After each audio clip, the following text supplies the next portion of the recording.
The Honourable Trevor Mallard.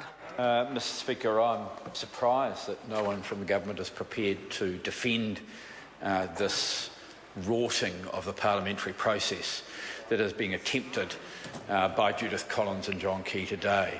Mr Speaker, we set up rules for the running of this Parliament.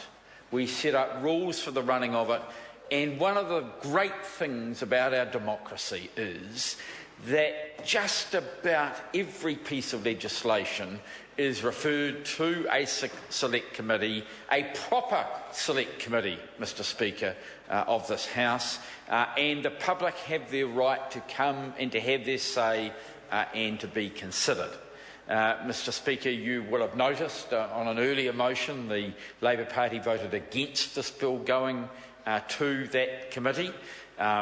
To the Security Intelligence Committee, Mr Speaker, and we did that because we thought that's not the appropriate committee. It would be better to get it to a proper select committee, one whereby the normal rules of the Parliament work and there is an opportunity for proper discussion and proper debate. In fact, I think that if the government looks at this carefully, they could think about referring the bill from the Security Intelligence Committee to the Government Administration Committee, or a similar committee which works on the edge of these matters but has, I think, some independence to consider matters carefully. But, Mr Speaker, even if it did get cross-referred to that committee, I would still be opposed to this shortened time. And my view, Mr Speaker, is that what we need is a period long enough for there to be a proper review.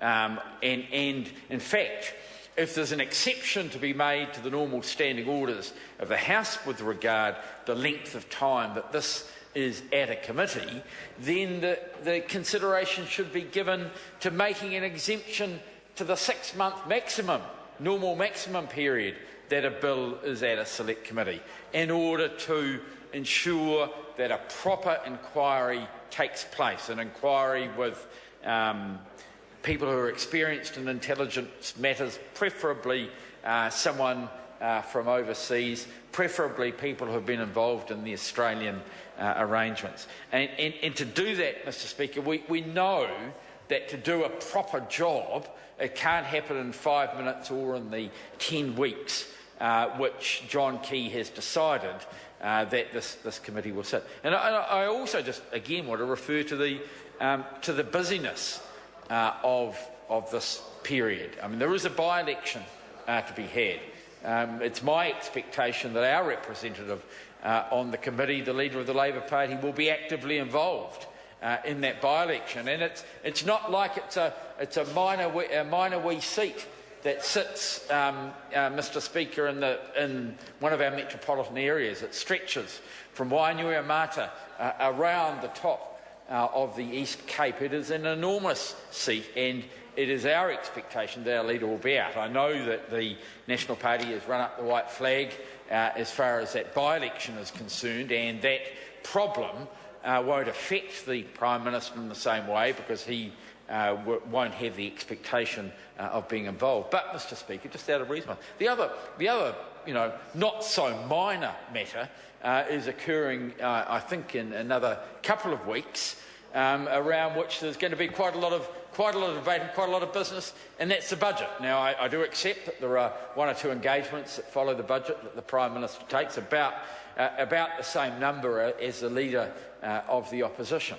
But all of the party leaders will be, and all of the people who are members of that committee will have quite a chunk of their time taken out around budget matters. Now, again, I accept that the Prime Minister, by now, the budget we know is in bed, it's finished, its proofs are probably being read at the moment, and the Prime Minister's work in understanding the budget is now finished. He won't be involved in that because he'll be right across it, like he was across the Paperboys tax last year, and a number of other things that he missed. But, Mr Speaker, for people who are not part of the government, then it takes a lot of time for them to get understanding of the budget matters and the things which are within it. And so that is time which will not be available, or if the Security Intelligence Committee is going to be meeting around that time, the time immediately after the budget, that again is time that is not available for the leaders of the other parties to be doing what is essentially what I would describe as their core work for June.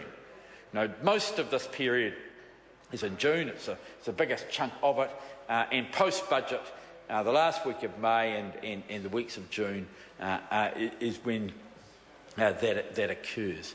Mr. Speaker, again, I just want to go back to a point that I made with regard to the legislation generally when I was talking about it, and that is the importance, wherever possible, of consensus around this sort of legislation. And I think it should be consensus around the process, and if we can get consensus around a process, I reiterate what I said before, I don't expect total consensus as to the results. We have parties which have different views, and I don't think we'll ever quite get there by way of agreement. But, Mr. Speaker, if we could have consensus around the process and an acceptance that those views which might be described as outside the mainstream have an opportunity to be heard, then I think that and at the end of it there can be some bipartisan agreement to the legislation, then that means that New Zealanders are more likely to be happy or accepting of the results. I think, to be absolutely fair, most New Zealanders aren't happy at the idea of video cameras in their bedrooms. I mean, most people don't want that. They put them themselves. No, well, the member might. We're talking about the ones that John Key puts in there and looks at. Mr. Speaker, most people are not happy with the idea of intrusions, video or audio, into the personal parts of their lives. But, sir, what we are doing here is, for the first time, granting the right, not of the police who are trying to stop a crime, but into an agency which feeds material to the United States and the United Kingdom to make video and other surveillance of Kiwis. Previously they weren't allowed to. There could be with a judge, there can be with a judge. The right, Mr. Speaker, for New Zealand Police to use that sort of approach.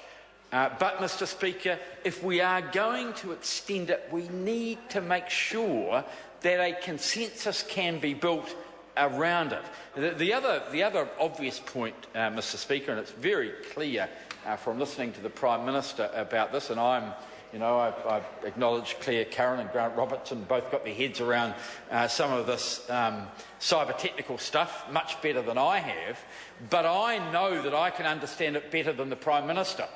And what we do need to know is that there is enough time at that committee for the proper briefings to build the Prime Minister's understanding of the technology in order to make sure that both the current technology and the stuff that is coming in is, one, properly covered and two, properly protected. And, sir, that is why, it'll take much longer than 10 weeks for the Prime Minister to understand that. It will take much longer than 10... No, well, I disagree. I think if the Prime Minister focused on it, if he put his mind to it, and if he worked hard at it, he could understand it over... Well, no, there's no chance of him remembering. All we're talking about is understanding for a short period of time so the committee can make decisions. And if he forgets after that, we understand that happens with him, Mr. Speaker. I call Stephen Browning. Thank you, Mr. Speaker. This